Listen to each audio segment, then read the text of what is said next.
What's the feeling that you get when you see you're moving the crowd, or you see the crowd is responding positively? I get like a natural high. That is my rush. My boss tells me, she's like, hey, we had a DJ cancel. Go home, grab your stuff, you're playing tonight. And I was like, what? I'm not ready. And she's like, you gotta be, you're up, I'm putting you in. And that first time, it was probably not good. What was that experience like opening up for Steve Aoki? Got a call back from Greg, and he's like, dude, you're opening for Steve Aoki, like you got picked. And I was like, let's go. Like, I don't. Levi Ries is an EDM DJ shaped by chaos, crowds, and relentless ambition, from college house parties to packed venues and major stages. His journey is fueled by resilience, risk, and a deep love for music. This is the story of turning noise into purpose and pressure into power. What's good, y'all? Before we get into today's episode, I got a quick favor to ask. If you could, please hit the subscribe button. The only reason that I'm asking is because by you subscribing, it helps for me to be able to continue to create this content. I don't have like a big team, or like I'm not getting paid by like some type of external source to create this content. Like, I do it all on my own dollar. And so instead of doing fundraisers and asking, hey, donate $1, sign up for my Patreon, doing all of that stuff, all I ask is that you please subscribe to the channel and hit the like button too. Hit it right now, please.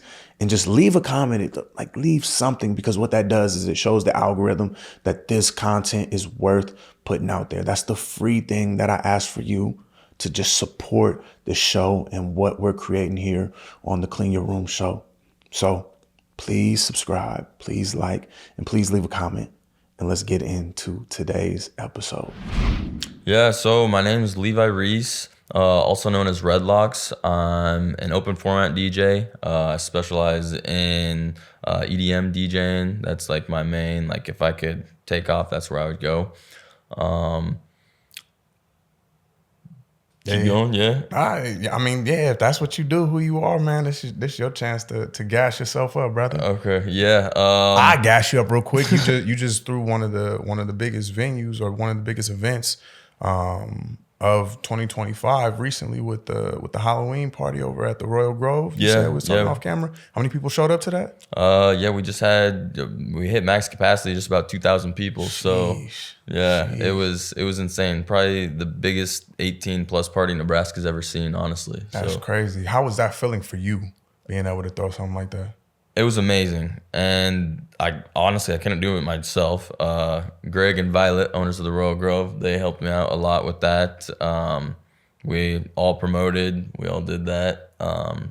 But yeah, it was a good feeling. It was crazy, just the adrenaline of being on stage and seeing all those people just have a good time, and just everyone there just to live life, live in the moment, man. That's Absolutely. I wanna go right into things, and I wanna talk about just like how you became a DJ and even got into the space and the field of doing what you're doing, putting on parties, promoting, DJing, sitting behind the booth. And creating a good experience for people, because that's what a DJ is somebody who is creating this environment and this atmosphere for a group of people or a party or a venue or whatever to enjoy their time. How did you get into that, Brody? This video right here is your sign going into 2026 that it's time for you to book your therapy appointment. We're not pushing it off no more. We're not acting like everything is good. We're ready for real change, real improvement, and real abundance to come into our lives. And the first step is making sure you take care of this thing right here. And how you gonna do that? You're gonna click the link that's either down here or up here. You're gonna fill out the form, okay? You're gonna wait for us to give you a call, which it should happen in 24 to 48 hours. And you're gonna lock in with a therapist and start to gain that mental and emotional clarity that you've been looking for, so that every last blessing that you done prayed on and every last goal that you're hoping to start in 2026, it actually comes to fruition. Now, listen, this is not no guarantee that we are going to make everything happen for you, but what I can tell you is that if you got this, the likelihood of you achieving the things that you're telling yourself and all your homies and all your homegirls right now that you want to achieve, the likelihood, it just went up drastically. So let's take this step. Let's book our appointment. Let's get it locked in, and let's start 2026 strong at Bear Company Counseling. Let's get right, and I'll see you on the other side.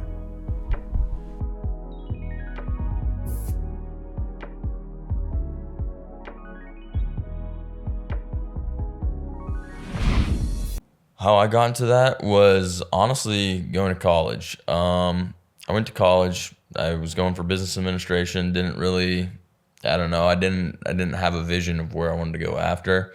I lived in the dorms my first year. Started going to these parties, and they were okay. They weren't the best. You know, I had fun, but I also was like, oh, I can make these better. And so I just wanted to go ahead and, you know, I was like, once I get this first year done, I'm gonna move out of the dorms. I'm gonna find a house and I'm gonna start throwing my own parties. And so that's what I did. Looked at a bunch of different houses, and this one just stood out to me. And it had an unfinished basement in it. And I was like, this is the perfect place to throw parties because I don't got to worry about carpet. You know, I don't got to worry about the floors getting dirty. So it started out slow, started throwing parties, whatnot. I ended up getting a house ticket, honestly. My second party that I threw was on Carney Cruise night. And then I was like, how can I make this better so I don't get like a noise complaint or a house ticket? And so yeah, we started. I kept going, kept throwing these parties, and they just got massive. They became 125, 150 people, 200 people in one house. In the house, so like surrounding the house, you know, just like crowded. I've got videos and whatnot of that going down too. It's insane. And so yeah, I was throwing these parties. I didn't even DJ yet, actually. I was just playing music on my phone, and I had a microphone. I had a good stereo system. I bought some nice size speakers that not just a Bluetooth speaker like all these other house parties have, you know. But people could actually dance and have a good time. And the parties got so crazy that one of the small town bars, one of the managers actually heard that it was going on. And her name is Tina. She had a big impact on this all too. She helped me grow.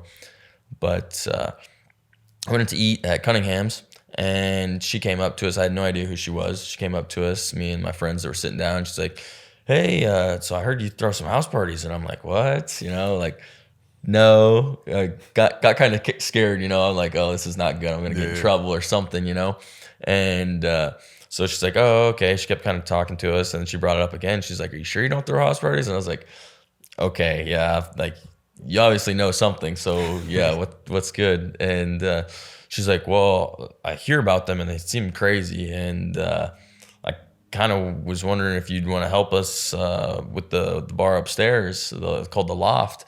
And so I'm like, "Yeah," like, and she's like, "Do you want to set up a meeting sometime?" And I was like, "Sure." So we set up a meeting. She's like, "It'll only take like 30 minutes. I'm like, "Okay, yeah." So we go. We end up talking for 2 hours, just like how we can make the Loft busy and bring people in, you know, like create that atmosphere there and actually throw parties legally. That way we don't have to worry about getting in trouble. You know, I don't have to worry about any of that, and it's all legal. And so I started working at the Loft, you know. She's like, you can bring your people in, whatnot, as long as they're 21 and everything. And, you know, make them have a good time or help them have a good time here. And so we started doing that. And then it started kind of chain reaction, snowball effect. It kind of got bigger. And so we're like, let's hire a DJ. So we hired a DJ, and before I was just playing music off my phone, Bluetooth, and then I had a microphone just to hype the crowd up. And when we hired a DJ, I didn't do anything. I just kind of stood there, and I was like kind of talking to the crowd, but I felt off. Like I felt almost like my job was in jeopardy, even though it wasn't like a real job, I guess. Like I was getting paid, like I was on the clock, you know, I was clocking in, but it didn't feel like a job to me. It was fun. And but when we got that DJ, I didn't know what to do. So that's when I was like, I want to learn how to DJ. I want to actually get a mixer and learn. So I went home that night and started researching beginner DJ boards, and eventually bought my first one. I was grinding on that thing ever since I got it. I'd say a month solid. I'd spend 3 to 4 hours a day. And that's not even a lie. Like I just was grinding. And like a month 2 months later, my boss tells me, she's like, hey, we had a DJ cancel. Go home, grab your stuff. You're playing tonight. And I was like, what? I'm not ready. And she's like, you gotta be. You're up. I'm putting you in. And she just kind of gave me that push that I needed to help get me into it. And that first time, it was probably not good. Bro, what was that? What was on that set? What did you have on that set list? Oh, geez. I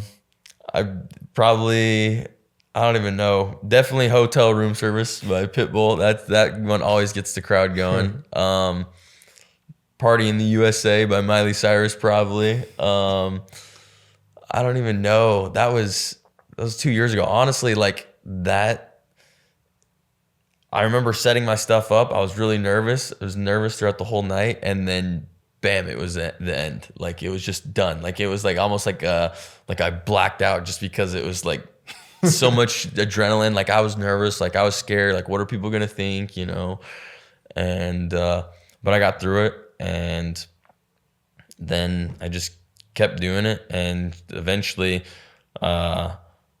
she's like, do you want to DJ well, I told her I loved to DJ. Like after doing it for a little while, like a couple weeks or whatnot, I'm trying it and be like, hey, can I DJ on this Friday? Hey, can I DJ on this Saturday? Well, since we don't have anything. And her telling me yes. She's like, okay, let's just make you every Friday from now on. You'll DJ every Friday. So I did that for about a year. And then just at the Loft in Kearney. And then after that, I tried to venture out. And I got my first gig outside of the Loft, or even outside of Kearney, which was out in Lincoln, at Duffy's Bar, and I played there, and it was good. And then I just kept venturing further and further, and I've played in Iowa, I've played in Arizona, I've played in Lincoln a lot. I played in Lexington, just been everywhere now. So, is it hard to secure gigs? Yes. Yeah, especially when first starting out. The amount of bars that I had messaged, tried to get in contact with, called, oh, you'll have to get in contact with so-and-so. Okay. Whatever. I try and get in contact with them, they don't answer. I leave them a voicemail. They don't care. Like, if you don't have anything to show, you're not going to get a gig. And which is hard when you're starting, because when you're starting, all it takes is that one person to take that chance with you. And honestly, that's what Tina did. Tina took that chance with me, and I was able to get content from the Loft in Kearney. And like when we had those crowded nights, I would take some videos just on my phone. Like that's the best I could do. I couldn't afford to get a videographer, a photographer. It was just, I seen it, so I took a bad video on my phone, hey, but that helped me. Like it showed that I can perform in front of a crowd, and that kind of gave some of these other bars a little bit of faith that like, oh, it's not gonna be terrible, Yeah. So for you, when did you start to notice things really pick up, like with getting booked, with people reaching out, with people like saying, okay, this dude got something going here, we need to get him at our venue? The first time that I really saw that was when I opened up for Twinsick. So Twinsick is an EDM artist, or it's a DJ duo, and they came to the Royal Grove, and I had played a couple times at the Royal Grove before that, because I had messaged Greg on his Instagram, his personal Instagram. It was funny because I didn't even know he owned the Royal Grove at the time. I just messaged him because I seen that he was a DJ too. And so, just trying to make connections, network with people. And, but he was like, yeah, I actually own the Royal Grove. You should come play sometime. And so I was like, okay. And so he got me in on one of the college nights that they had been throwing. I went and played, and then he's like, hey, do you want to open for Twinsick? And I was like, that'd be awesome, because like when I first started learning how to DJ, those are who I watched. Like that's who I seen on TikTok, that's who I seen on Instagram Reels, and so I was like, wow, this is huge for me, even though nobody like around here really knows them. But it was big for me. And then it was kind of like a snowball effect from there, because right after that, then I had Greg was like, you need to make an EPK, which is an electronic press kit. It's for like DJs and artists and whatnot. It kind of tells you your background, how you started, all that. And he's like, we've got some shows coming up that we need to send electronic press kits in for local DJs to see if they'll be able to come DJ. Well, the next big DJ was Steve Aoki. A lot of people know Steve Aoki. Some people don't, but he's very high up on the electronic music like charts, you know.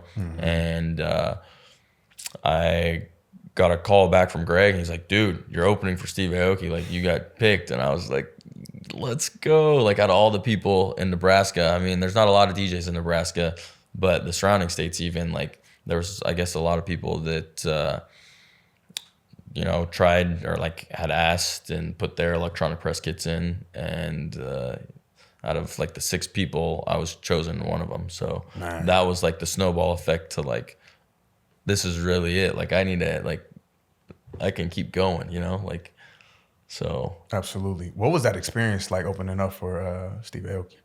It was insane. By far the biggest show I had ever played at that point in time. There was like 1,500 people there, and just the nerves going into that was crazy. Like, just prepping my set list, you know, like, and when I say prepping my set list, I don't look at my songs, and I don't just create a list like I'm gonna play this one, then this one, then this one, then this one, then this one. I put a bunch of songs together, even songs that I probably won't play, but just like reading the crowd. Like, if it's not gonna go, if this song doesn't work, then I'm not gonna play these ones, you know. But if this song works, then I'll play these ones. So just, there was a lot of work going into it, but it all paid off. Just that feeling, being up on stage, you know, being with one of like the big dogs, you know, like, it's like, that feeling is crazy. And just got to keep working, and maybe one day I can be one of the big dogs. Facts. For you, bro, what is like what's the feeling that you get when you see you're moving the crowd, or you see the crowd is responding positively to the set that you're bringing, or to the music that you're playing? Like, what's going through your mind or through your body, or like, what fulfillment do you get from that? I get like a natural high. Like, I just like almost, I don't even know how to explain it. It's just like my adrenaline is going like, so like that is my rush. Like, that's what I love. And whether it be a big crowd or 5 people on the dance floor just vibing together, you know, like they're having a good time. Like, I just get a rush from that. Like, holy cow. Like, even though it's not my music, but it's like I know how to read the people, you know, like if they like this song, then they're going to like this song. And it's just kind of like keeps rolling into each other, you know? Absolutely. But definitely the big crowds, when you see just a sea of people, you know, jumping or doing everything like almost in sync, like that just, it's an amazing feeling. Like, I don't even know. It just, I vibe with them, you know, like I'm, if I could be down in the pit, oh my God, I would, you know, like I just love that too. You know, I just love having a good time. So I feel that. I've talked to some other DJs on the pod, and one thing that they say is before they even started DJing, they always had like a love for music. Yeah. Is that the case for you? Yeah, my 100%. My dad, I remember when we were little, we had like a home music theater that my dad kind of had like a nice stereo system set up in there, and we'd always go in there. And that was like at the time like when music videos were first coming out, you know, back in the early 2000s, and like starting to get good, you know. And so we'd always go in there, we'd listen to loud music, and whether it be rock and roll, like 80s rock, like what he would listen to back in the day, or like even the new stuff. I'd be in there. There's a picture of me when I was probably 3 years old. My dad got his arm around me. I'm sitting there, we're just hanging out. And I just remember always listening to music. Like, music was always a big part of everything I do. Like, showers, I'm singing in the shower. Like, if you catch me at home, I'm singing in the shower. I feel that. But off camera, we talked a little bit, and having that music piece and having that experience that you got to have with your dad and the music and in the home theater and all of that created some good memories. But then there was also some trauma that you experienced too. Oh yeah. Take us back through that and what that period was like. How old were you at the time when you experienced what you're getting ready to explain as well? Yeah, so I was in middle school, and I was in 7th grade at the time. I remember this very vividly.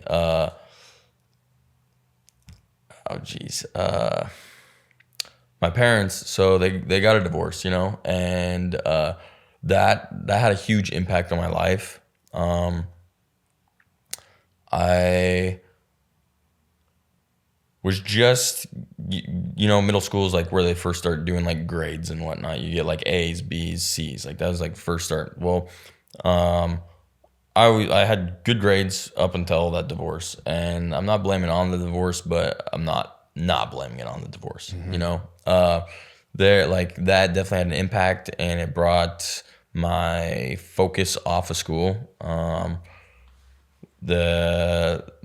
My parents' divorce was very hard. They had 2 businesses together. They owned a reception hall. So they owned a house. They owned a bunch of cars. And so when that went down, I think it took like 5 years for the divorce to get finalized. And it was like, it was not a good divorce. Like, it was very rough for everybody. Mom, dad, me, and my sister. It was like, you're coming to live with us. No, you need to come live with us. Like, it was just, divorce is not a good thing. It affected me a lot, and I think that's why I am the person I am today. I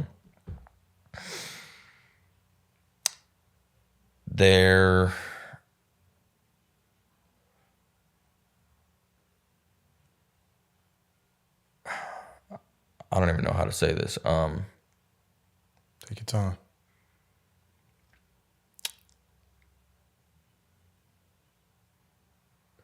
People say don't compare yourself to your siblings. That was like my sister 4.0, always like just very, very good. I look up to her. She's a doctor now in occupational therapy, so props to her.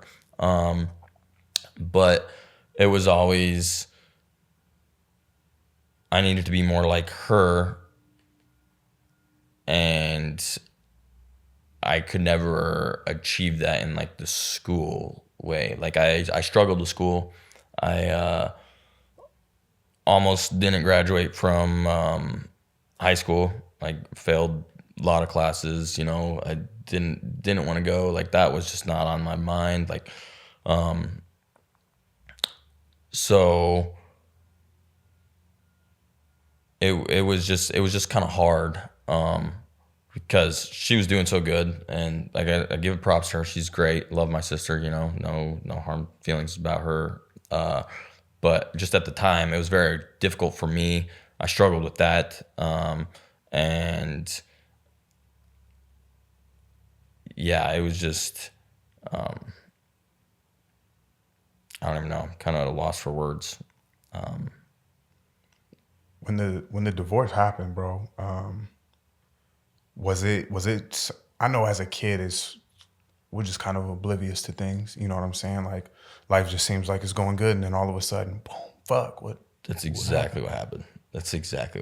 Like, Real quick, I almost forgot. As a licensed therapist, I'm big on mental health and I'm big on making sure that you're taking care of you. And I also want to get rid of this stigma that we got towards mental health. Like, there's nothing wrong with talking to a therapist. So if you're somebody that's out there that really wants to start getting their mind right, who wants to really start understanding their emotions and being able to process things that you probably repressed, that you probably ain't talked about, that you might have been even ashamed about talking about. Or, check this out, you might not be ashamed about it and you just ain't found a person for you to talk to. You want to find somebody that's relatable, that can understand you, got a little swag, you know what I'm saying? A little swag. And they not too far removed. Make sure that you tap in with Bear Company Counseling. All you gotta do is hop down in the description, click the link, put in your info, and the front desk rep will reach out to you and get you plugged in with a therapist that I promise you, as long as you're ready, will help you to get whatever you need right up here so that you can succeed in every other avenue and aspect of your life.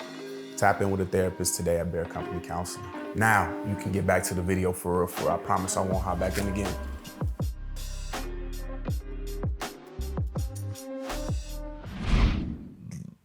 Literally woke up to go to school, and that's literally in that 30 minutes that I wake up to go to school when I was in 7th grade, get ready, go to school, it happened in that time. Like, it was that's when I found out about it, at least. And it just felt like, wow. Like, how'd they come to y'all and tell y'all? It was arguments, and it was, we're getting divorced. And it was like, what? Like, yeah. It was just right there. It was just smacked it with us, and we were moving out that day, like, yeah, and from my childhood home, and yeah, it was. I'm not gonna say sides on either parents, you know, because I love them both now. I did then, you know, it was just hard at the time. Yeah. But I love them both now. Forgive them, everything, you know. I'm happy that my life went the way that it did, because I wouldn't be here today if everything didn't work out the way it did. So absolutely. I think that it's good now. But yeah, it was definitely rough back then, because woke up, I went to bed thinking everything was fine. Woke up the next morning, hey, we're getting a divorce. You're moving out. It's like, I'm moving out of my childhood home that I lived here for 13 years. Like, what? I don't want to leave. Like, it's just, yeah, it felt like my life was over. Who did you have to go move with? I had to go move with my mom for a while. And then I ended up moving back in with my dad. So it was kind of back and forth for a while. And then I ended up deciding to stay with my dad, because my mom she was moving to Texas. And I was like, I want to stay in my hometown, graduate with because that was when she moved to Texas. That was when I was in like freshman year of high school. Mm-hmm. So I was like, I'm gonna stay here, graduate, you know, with my class and with all my friends, you know, that I don't want to go make new friends at the time. So, which makes sense. Yeah. Makes sense. Did it put a strain on, or throughout this period of, man, let's just call it transition, like, it sounds like chaotic transition from how you're explaining it. Throughout this period of chaotic transition, did it put a strain on either of your relationships with your mom or your dad? I'd say both. I remember me and my dad sat me down one time, because at that time he was struggling and very hard, and he's like, look, me and you,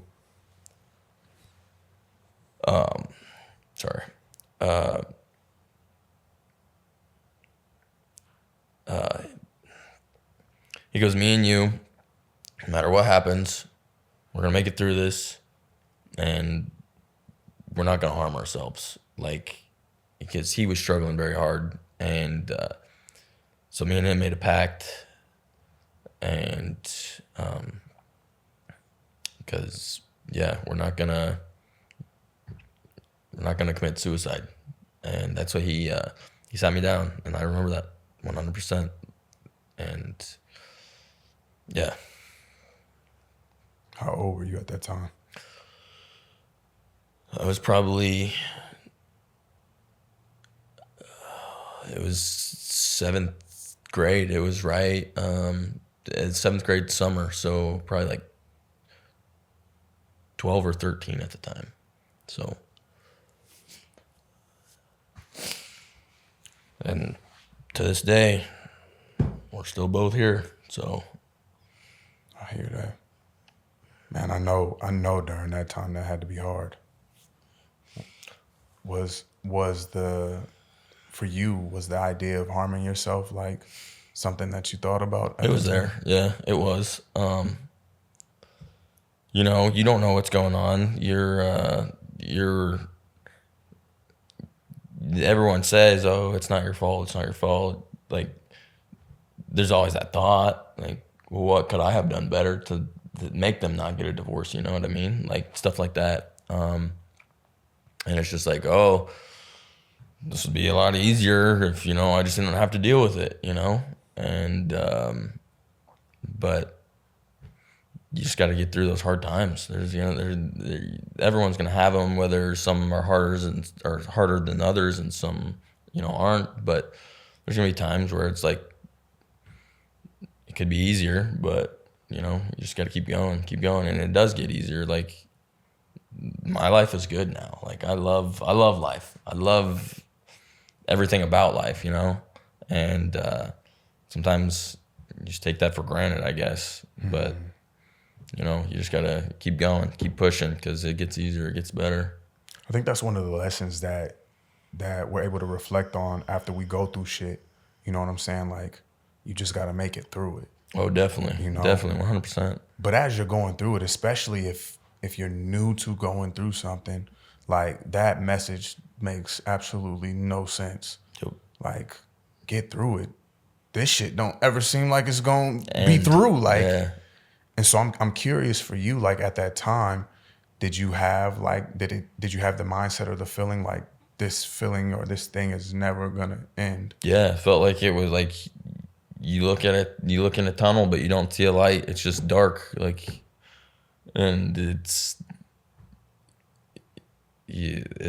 hard. Like, that's why my grades struggled. Like, honestly, throughout high school, like, it was like even going into high school when the divorce was still going on, like, it was just like, is this gonna end? Like, when? Like, can we just get this, like, finalized? Because it was like back and forth. Like, you need to tell your dad this, you need to tell your mom that, and like they try their best not to do that, but it gets hard too. Like, I've never been in like a divorce situation, but I can understand, like, now me being like an adult, it could be hard to not do that. But yeah, it was just kind of like you're stuck in the middle. Like, man. So, man, that's no place for a kid. Just in my profession, man, I see that a lot. I see a lot of kids who are in similar positions as you were, where you all of a sudden become the middleman to the chaos that these two people who created life, like you said, tell your mom this. You need to tell them that. They need to get you to, like, and it's like, yo, I just want to eat my cereal, wake up, watch my cartoons, have a good time. Exactly. Feel love from my parents, but now I have to take on all of the emotions that you guys weren't able to process with one another. Yep. And one thing that I want to acknowledge about the situation that you've explained so far, bro, and I know everybody has already said it to you, but dog, it wasn't your fault. Yep. You know what I'm saying? It's no kid's fault for a divorce, even if a parent says it is. You know, I think that's why mental health is so important. You know, because even in situations where people aren't meant to be together, like, that should still be able to be a conversation where we can agree to disagree and amicably leave this thing here. Yeah. But so many times we don't know how to communicate that, and there's so many emotions that get tied into things that it makes it hard.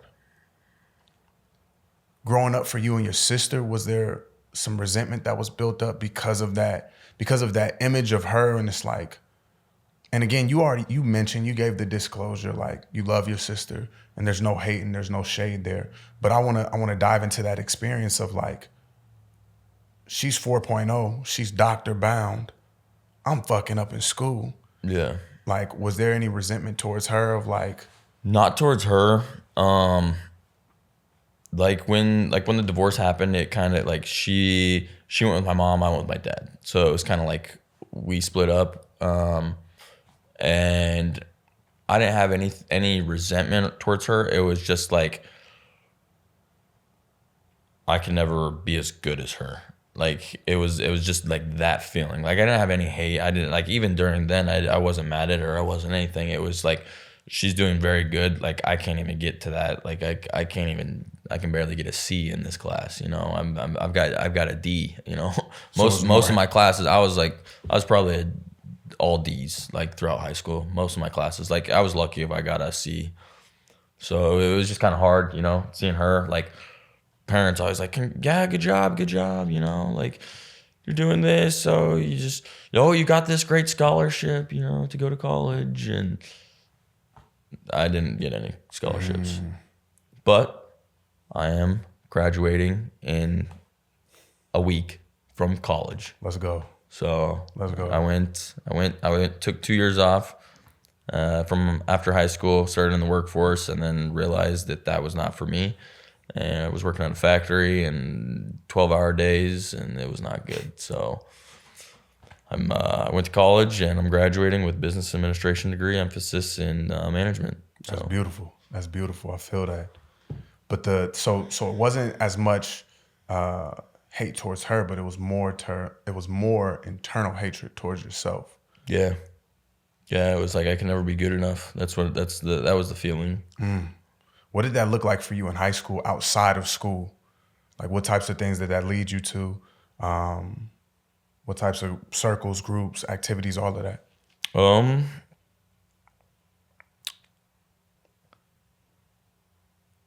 I don't have a lot of friends in high school or even middle school.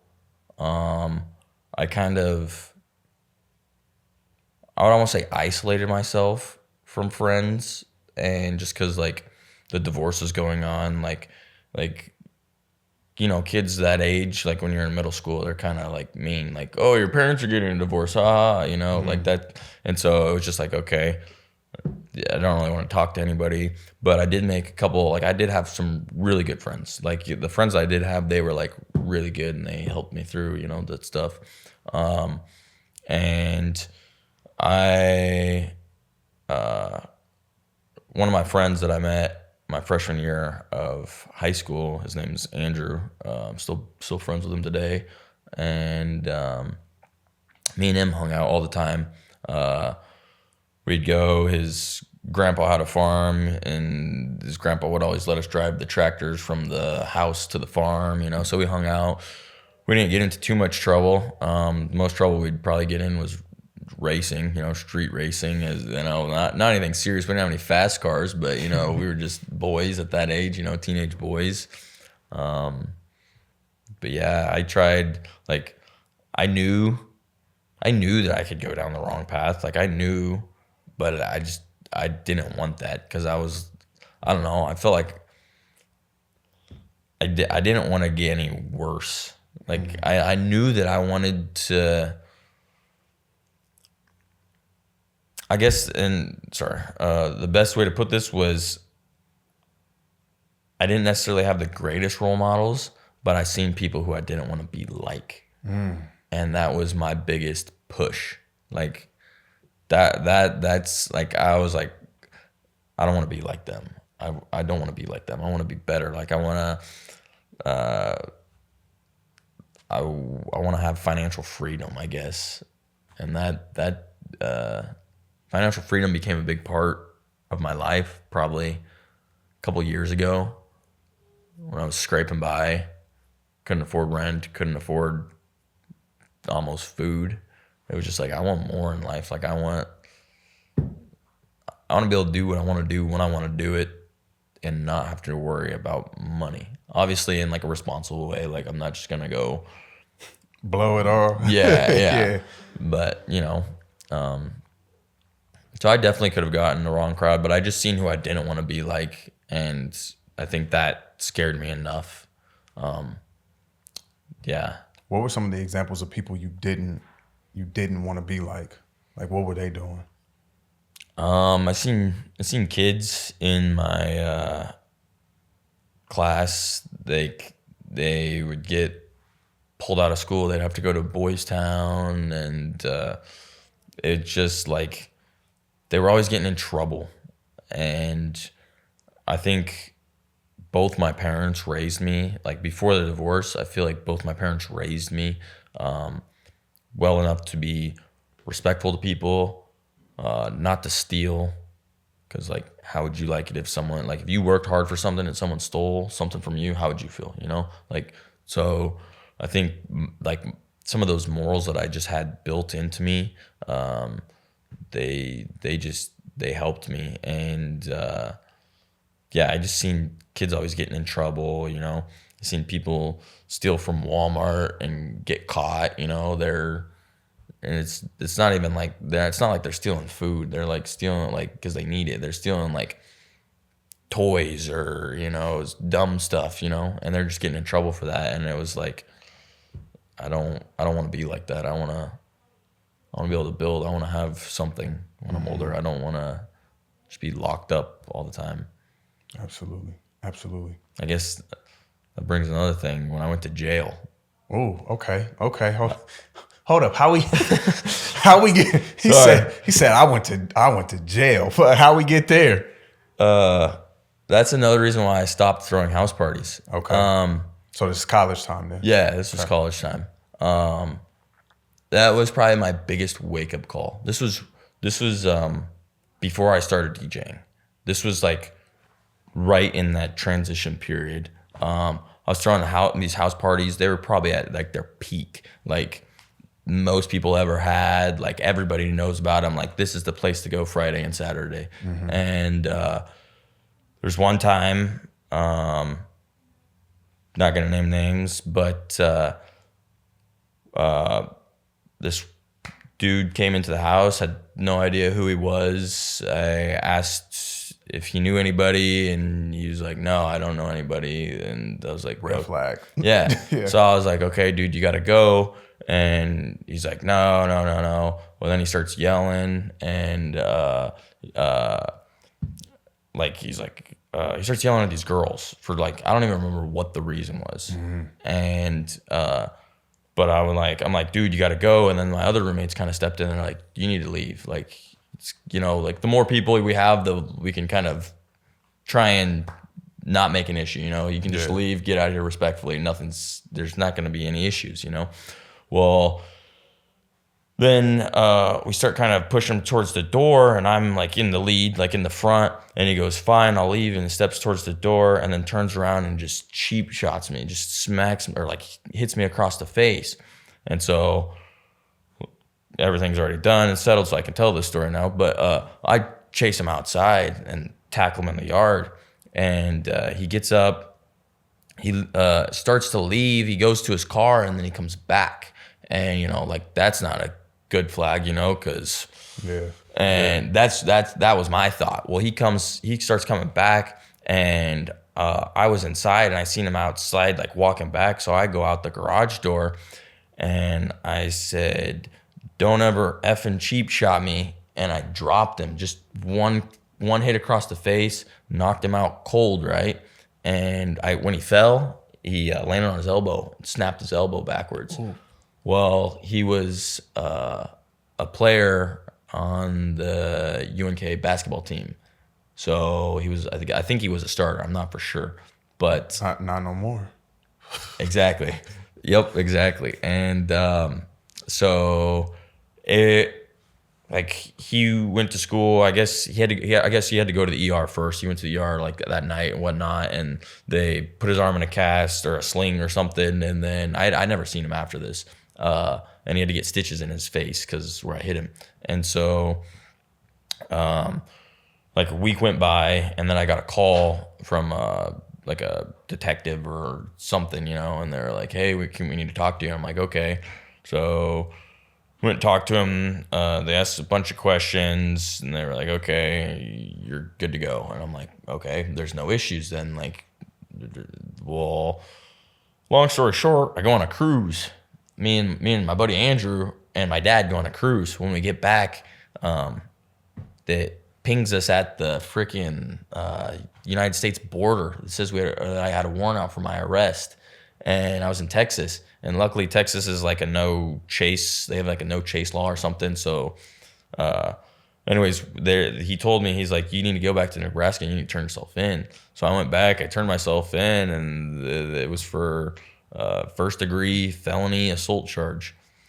And because I created bodily injury or something like that towards the kid, and so I went to jail, spent the night in jail, got bailed out. My dad came and bailed me out, and it was not cheap. And I had to go to court because they said I was a flight risk since I was on a cruise to Mexico. They thought I was trying to flee. Wow. And so, even though I wasn't, I didn't even realize that I had a warrant or nothing, Yeah. And luckily, I was able to go on the cruise and still enjoy the cruise and not know about it Not until have I to got worry about back. that, yeah. But when I got back, it was like, what the heck? And I went to jail and spent the night in jail, and then it was a whole like 1.5 year process, like 2 years it probably took, and it was a year of court. And then like just having to go to court a bunch of times to fight this because like we told him to leave. We had it on video. Like we had everything on video. And so like we told him to leave. All the roommates told him to leave. We told him to leave. Like I think on the court it was like kind of like 17 times before like that's how many people said like you could vocalize it in the thing. And so I got off luckily with like 3rd degree misdemeanor or something. It was like just like they called it a mutual consensual fight. And so it was just like me and you got into a fight, no one's pressing charges on anyone, but Nebraska still had like consequences or something, Facts. And so that was kind of like a big wake up call for me. Like I knew I didn't want to be in there. I knew like I did not want to be in jail. That was not for me. I am not built like I am. He said, "I ain't built for it." No. And that's okay, yeah. So the food in there, not good. Don't go. Yeah. So after that, I was like, ship shape. I'm gonna be good. Like, and that's the only trouble I've ever been in, like with the law, other than like a speeding ticket. Facts. And so that was like, I love to hunt. So like a felony charge on me, like Can't have no guns. take all my guns away, you know? And like, that was the biggest wake up call I think I've ever been in. And I will never get in trouble again. Like going through the court process, and then on the other side of that, did you have to do any type of probation, any type of classes? So luckily they seen and they recognized that I had never been in any trouble. And they just told me, or they gave me 1 year unsupervised probation. So what that means is I just cannot have any negative contacts with the law. Like I can't get a speeding ticket. I can't get into a fight. I can't get a DUI. I can't have any bad thing under my record, like on my record in that year. And if I do, automatically go back to jail.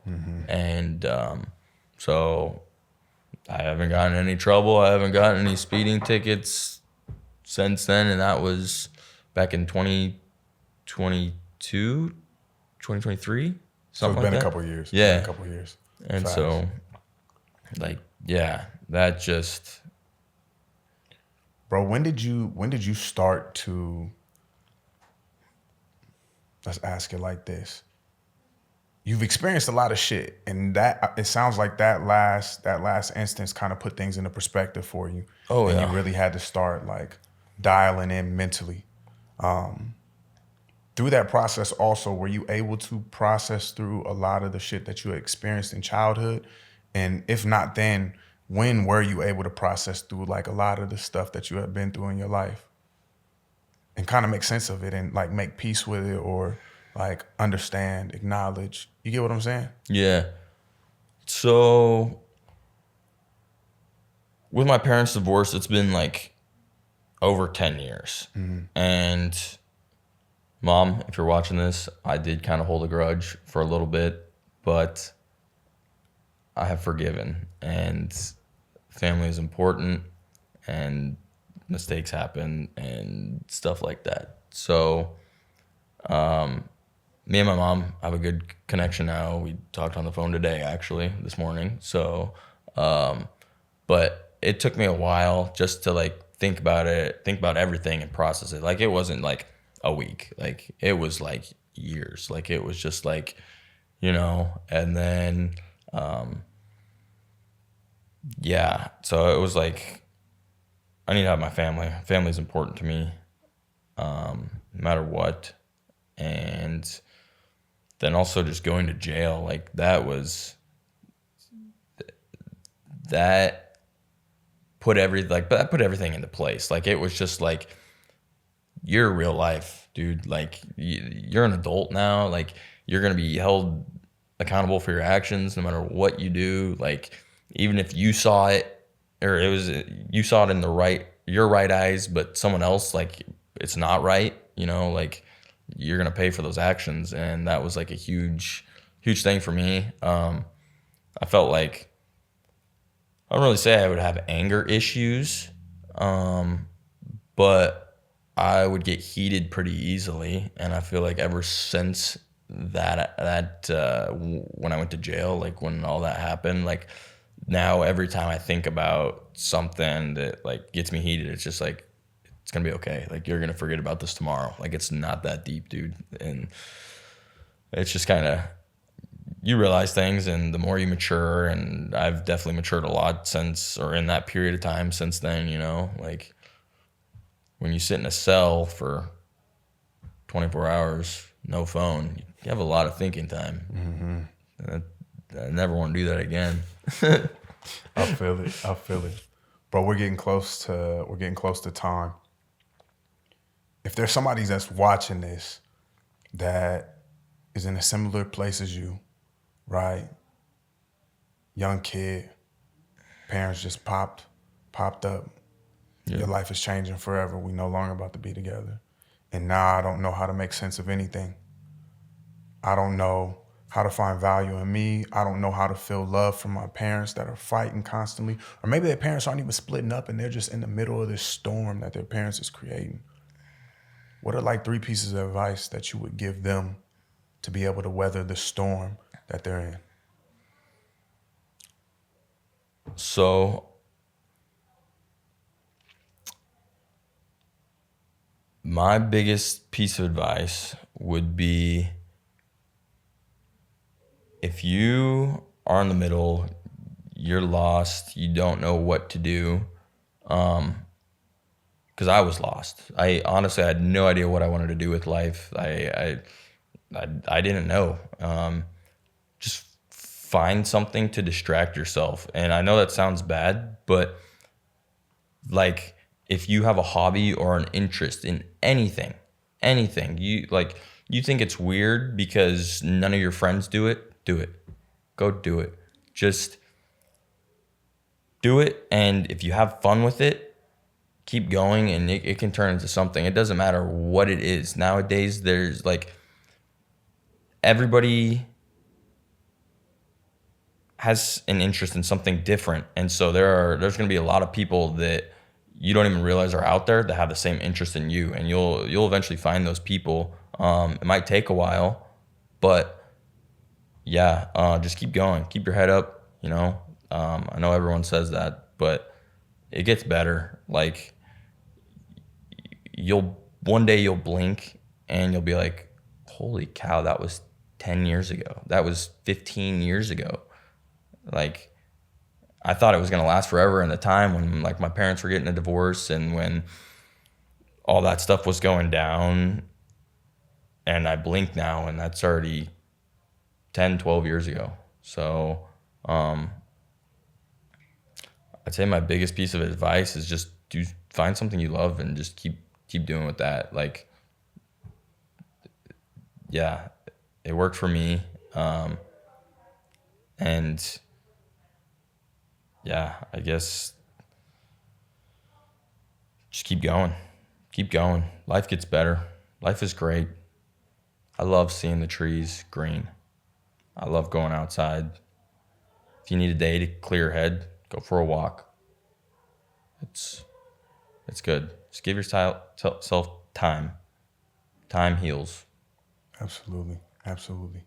One other thing that I want to add to that, and you didn't mention it, but like if you are going through something and you're feeling like giving up, you're feeling like harming yourself, you're feeling like going through any of that, man, get in community with somebody. For you had your dad. Yeah. And y'all talked. And for some people, you might not have like a parent or something like that, but find somebody, go tap in with a therapist, get in community, and get in relation with people. Because the last thing that you want to do during those times is completely isolate yourself from everyone. Because if you're weathering a storm and you're alone, it's a lot harder to do it isolated than it is with somebody or someone else. So just get in community and get in relation. And it doesn't mean you got to be a part of a whole bunch of big things. No, I'm just saying, like, talk to somebody. Talk to somebody.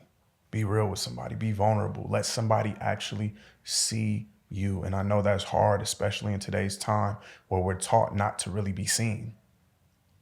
But man, it's probably one of the most helpful and liberating things. And once you make it through your storm, you see it in hindsight with 20/20 vision.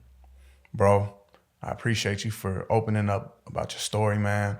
I wish nothing but like continued success with what you're doing, bro. Throwing the parties, scratching on the ones and twos, doing your thing, bro. And just bringing joy and pleasure to people, man, because that's what we need in these times, for real. Like, we got enough shit that is doom and gloom. Every so often, we got to be able to just relax, smile, and have a good time, man. And so for everybody that's watching, I appreciate you for tuning in to another episode of the CYR Podcast, because when you clean your room, you change your life, you can create your resilience, and you can change your reality. We out. Peace. What you thought, man? It was good. Yeah. That was good shit. It's good. Good shit. Thank you, bro. Yes, sir. You made it to the end. I hope you enjoyed today's episode.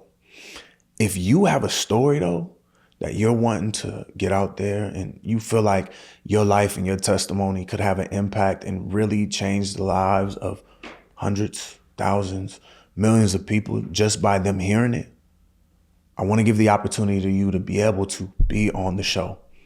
Down in the description, I'm going to leave a link for a questionnaire for you to fill out in order to get on here and be able to share your story.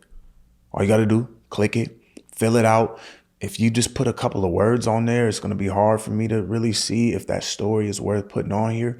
So really go into detail when you answer these questions. But this is the opportunity for you to be able to come on the show and showcase your testimony, because I believe testimonies are powerful. I had somebody in here just the other day and they were like, I realized once I was able to own my story, it no longer belonged to me. It belonged to the people who were meant to hear it so that they can be helped from it. And so if that's you and your testimony and your story is meant to help somebody, fill out the link down in the description and let's get you on the show. Thanks for tuning in.